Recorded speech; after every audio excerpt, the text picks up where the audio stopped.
this time we're looking at journalism, fake news, disinformation, and misinformation.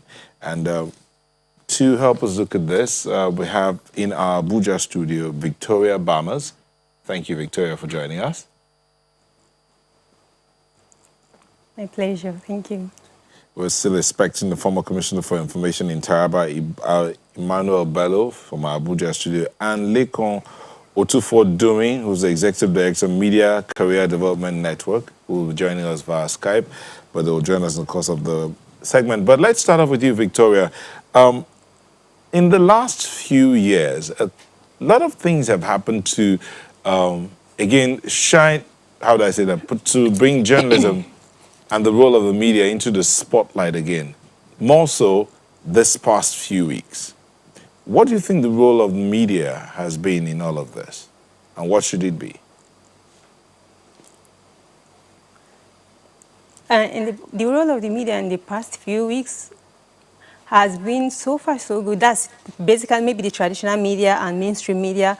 I think so far so good. They've tried to combat misinformation, try to send out factual information, like try to make people understand, have a sense of all this information they are getting, because we are in a period of infodemic whereby people are exposed to a lot of information left, right, and center. That you're faced with information coming from Facebook, from YouTube, from different channels, because in this period that we are right now, user-generated contents are everywhere. So I feel, and based on what I've seen, the traditional media and mainstream media have tried to like mix, combat, put this information in a way that people generally will be able to make sense of what is happening. I like you use the word infodemic. As in other words, information coming at you from all corners, left, right, back, and center. And where it also happens that we're in the period of a pandemic where everybody's looking at the coronavirus thing.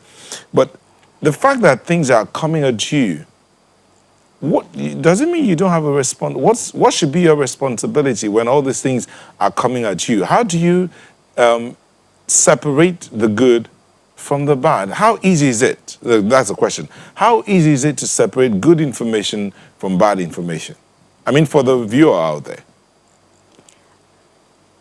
Oh, okay. So now the thing is, it's actually not, it's not straightforward and it's not easy. I wish there is just one maybe rules to follow. Do this, do this, do this. But because of the reason is because a lot of this information that we actually are exposed to are information that actually that speak to our biases sometimes. So you have to be aware of what is your bias, what is my bias. So this information that I'm getting, am I believing it because it speaks to my bias, or is it factual? So if I actually know what my bias is, then I'll be able to now actually know that this information I'm getting is am I believing it because I think it's factual, or am I believing it because it's emotional? The other thing is listen. Like you anytime you are exposed to any form of information, take time out, maybe before you reshare or repost it or make comment, take time out and listen. That's like take time out, look at it and like give it a think. Another problem that maybe, I don't know if we have control over it, is what they call filter bubbles and all these recommendation engines. It's that our biases, like let me say, if I'm on Facebook and I actually go to certain pages, there is a high probability that the algorithm will almost always give me information related to that. Just like when you go to an online platform to buy something, you pick shoes. Subsequently, when you come, you actually see different recommendations around that kind of stuff. So this will actually even affect. So we should understand that all these things are actually out there, so that we're seeing this information, we're actually exposed to certain kind of information does not necessarily mean that is the whole truth. We should also be aware that of the danger of a single story, that this particular thing probably we should always give room to listen to alternative fact, alternative information, alternative point of views. Now, let's look at breaking down this. You mentioned something, disinformation. There is disinformation, there is misinformation. So let's define those two words and then see the difference between the two of them. Disinformation and misinformation. Okay. Misinformation and disinformation, at the core center of all of them, is they are all incorrect information out there. But the major difference is that this information is usually state-sponsored. So it's, and because it's actually state-sponsored, they are like propaganda, it's actually meant to deceive. Now, misinformation might also be, because it's false information, generally it's meant to deceive too, but it's just that some people might become agents of misinformation by mistake, maybe by actually thinking something is this and putting it out there. The intention might not necessarily be to deceive. So the basic difference between misinformation and disinformation is that disinformation is state-sponsored propaganda. But now, when you have this kind of situation where you have the state sponsoring propaganda, which in some climes is not really accepted in some climes, what do you do? Because you have a problem now to say, okay, this is the truth, this is fact. That balance of truth and fact and sanity comes before you, and you have to make a choice.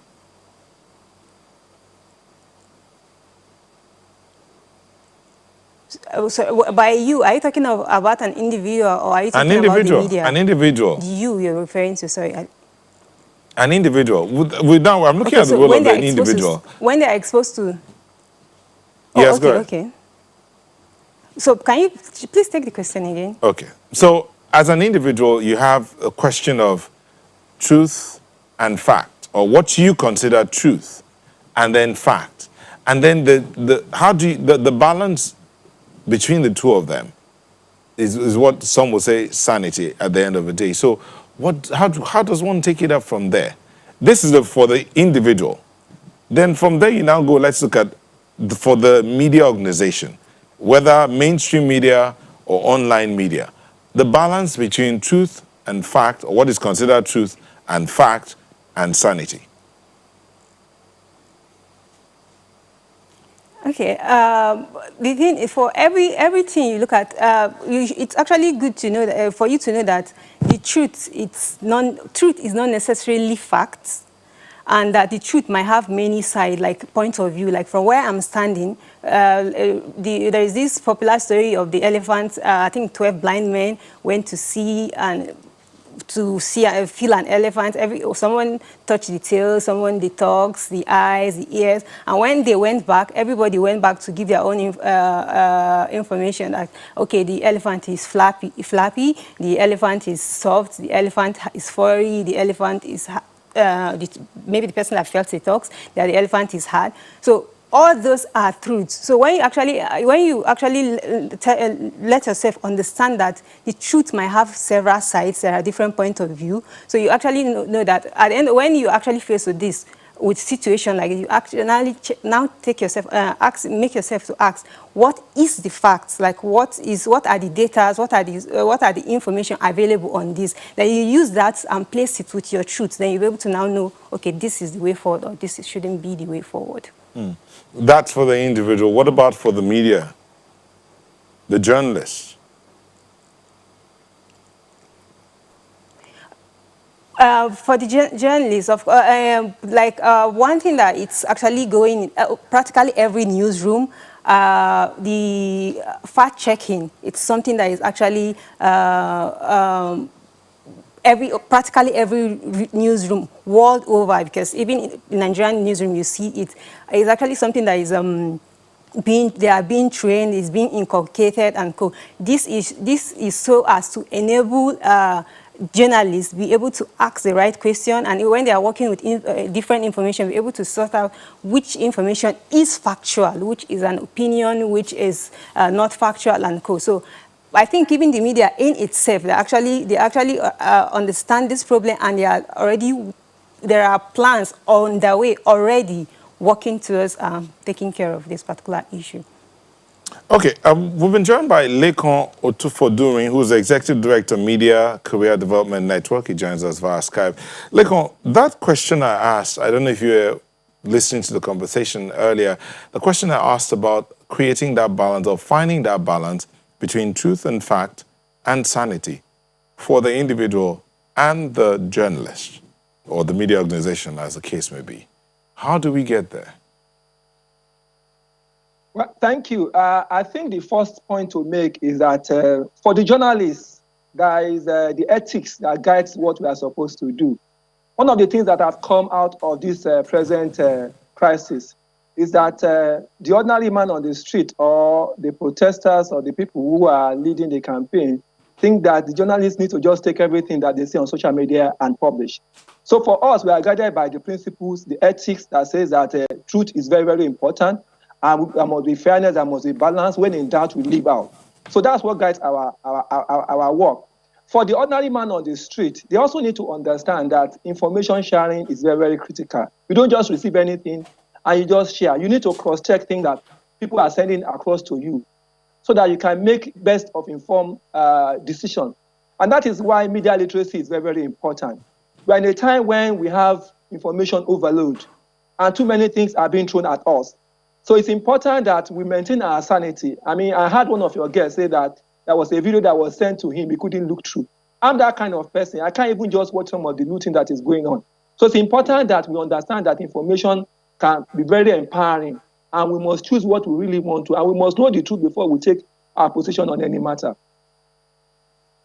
Well, you started out by saying what we're supposed to do. In the last few weeks, we've had it's like a war of supremacy between mainstream media and online media. Social media being part of the online media here. So you find that thing about things being thrown out.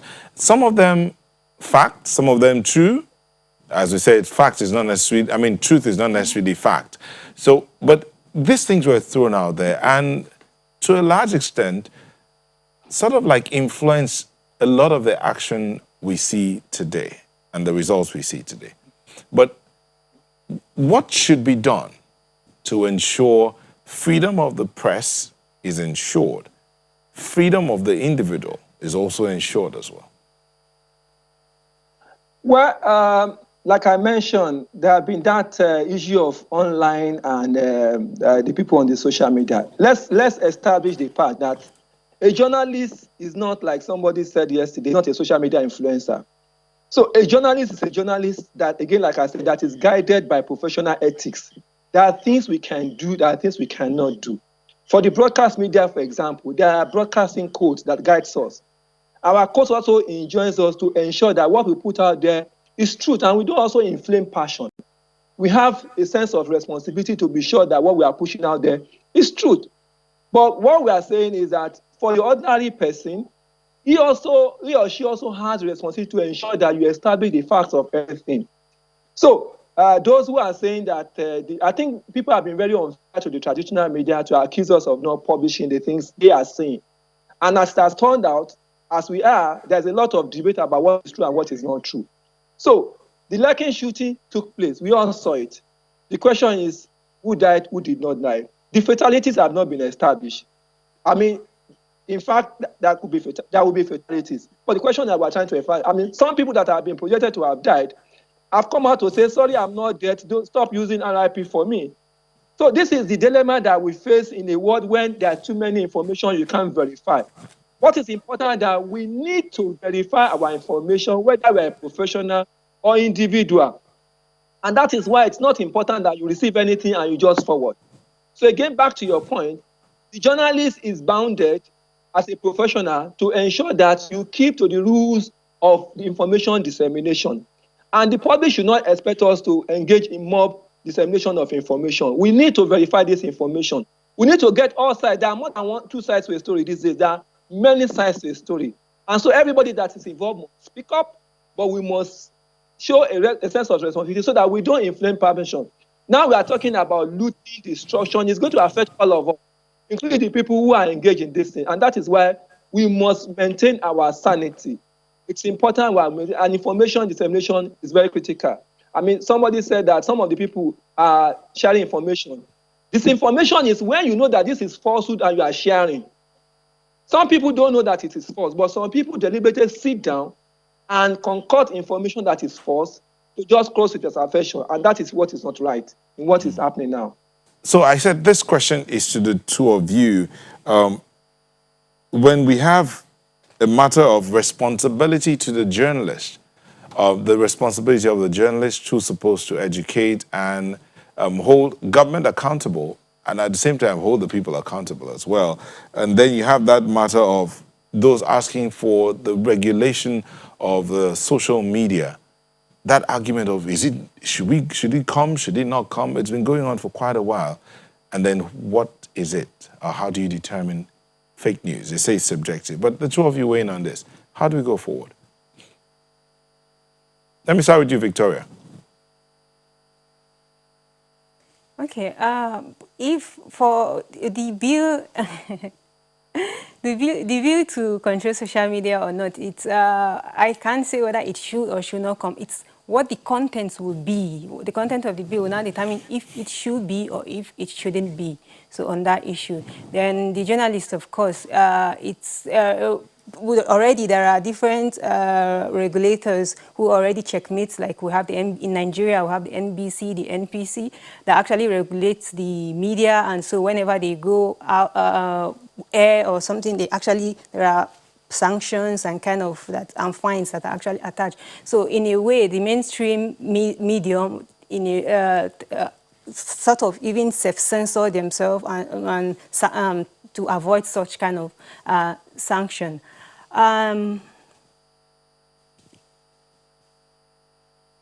Lekon, before you answer that question I asked earlier, looking at this as well, because I think you said something like that when you started out. Michael Adore says the social media houses are supposed to be the information center, but they have been tainted politically. He says, it seems social media has done a better job than others. Said, what are we to do about that? So take that and add it to what we're talking about, the responsibility of the journalist to the society and the government. Okay, so I'll take the last question about the media has been tainted. I think what people need to understand is that somebody will own one media house. And even when you are not a politician, you are supposed to be an ordinary person. You have your own bias, you have your interest. So it's not peculiar to Nigeria that media houses are owned by politicians or businessmen. There are different influences that affects media operation. The one that appears to be obvious is political. I particularly, for example, I have the privilege of working in both private that is not owned by a politician and one that is owned by a politician. I think it's a matter of how you operate. There's a lot of assumption. People assume that because somebody owns a media house, it dictates. In this particular incident that has happened, I think the public has been very unfair. Many people don't watch this station. They just assume that these stations are doing one particular bidding. I, for example, because of the work I do, I monitor the media, and I can say confidently that even for the ones that are supposed to even be state government owned by politicians, they have discharged their responsibility very well. They have shown the various sides of it. They have risked their life to report the people that are on the street. But people don't watch these things, so they just assume that because this station is owned by somebody, it's going to be doing that. I think that's very, very unfair. So the matter of tainted is not an issue because somebody must own and there are various interests. So that being as it may, but notwithstanding, even for those who work there, my counsel is that we must do our best to ensure that we reflect all sides. And like I've said, they've been doing that because they are aware. I mean, one of the stations that was affected in this particular incident won the TV station of the year for last year. And it's not because it's what they have done so well. So I think that it is very unfair for people to label stations because they are own. The people who work there are individuals. So, I mean, for example, media houses have been attacked and people are losing jobs. So I think attack on media is very unfortunate, and the people should stop the mob mentality about attacking the media. They must also give us, if you're talking of freedom of expression, if you intimidate the media to do what you want, then you're also affecting their freedom of information. So it's not only the government that can limit what we do. It's the kind of reaction that we get. Then in terms of bill, I'm very wary about a bill that is sponsored by somebody who have an agenda. Yes, there are concerns. There's a lot of concern about what is happening.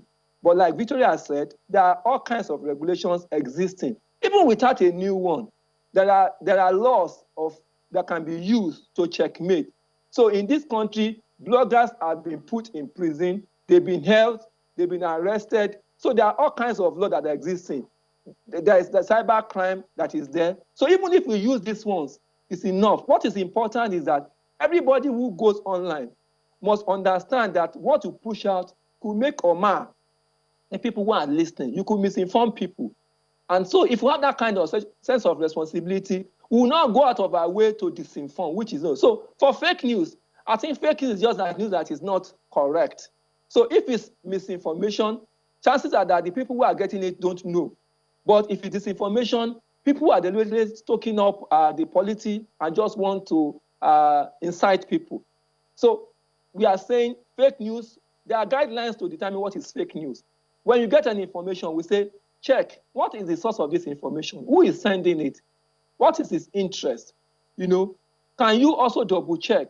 You get an information that this had happened. Can you check from reputable organization, the organization that have built trust over a period of time, that when you see the information that you know that it is true? If we exercise that caution, then there will be less misinformation, which will not have to come and take back. Like I mentioned earlier, it's unfortunate that some people have been pronounced dead and they are saying don't use it. Nobody is denying that there was shooting. Nobody is doubting that some people must have been killed. But let's get our facts straight so that we know what we are talking about. Okay, as we begin to wind down, let me read this tweet from the Fist NG. At the Fist at NG says, present-day journalists are not what we read they were in the past. No more investigative journalism in the true sense, but most rely on social media doing copy and paste, thereby misinforming us. Journalists have failed in their calling because they help in spreading fake news. As we go forward, what should now the journalists now be doing, both online and mainstream? Victoria?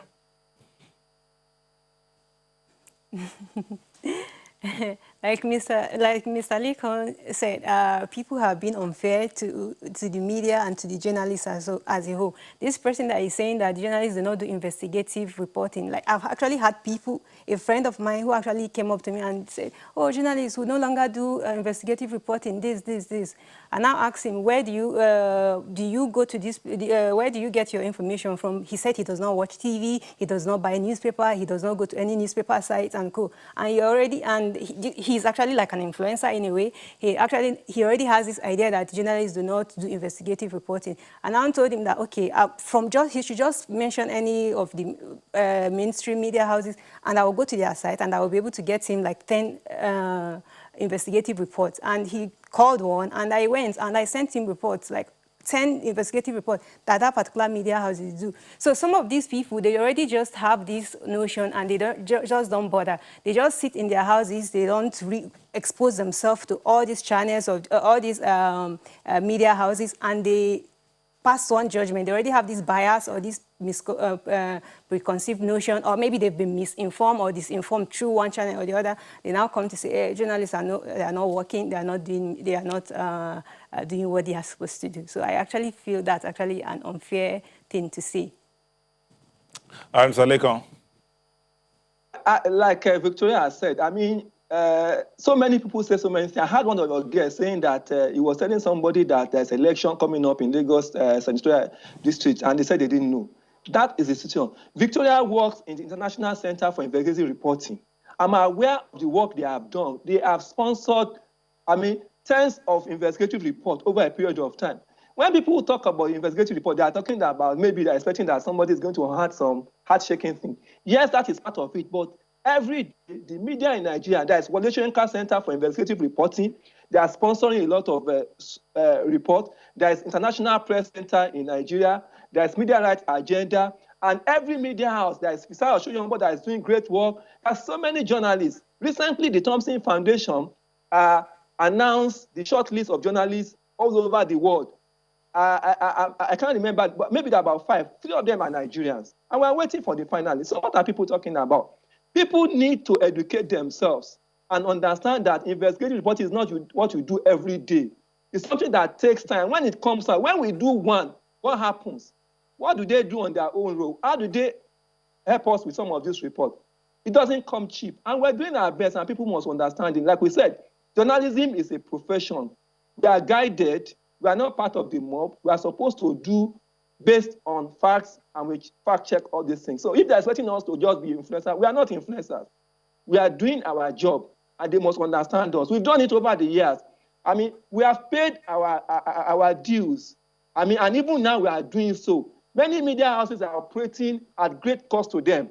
And so the ones that we do, people must appreciate so that they don't just keep saying that we are not doing. What we are doing, let them go and read. So I challenge many of them. Let them Google all these media houses and find what they have done and come out with their own Okay. verdict. All right, thank you very much. Thank you, Mr. Lekon Otufo-Doing, Executive Director, Media Career Development Network, joined us via Skype. And Victoria Bama was in our Abuja studio. She's an assistant editor with ICIR. Thank you both for sharing your thoughts.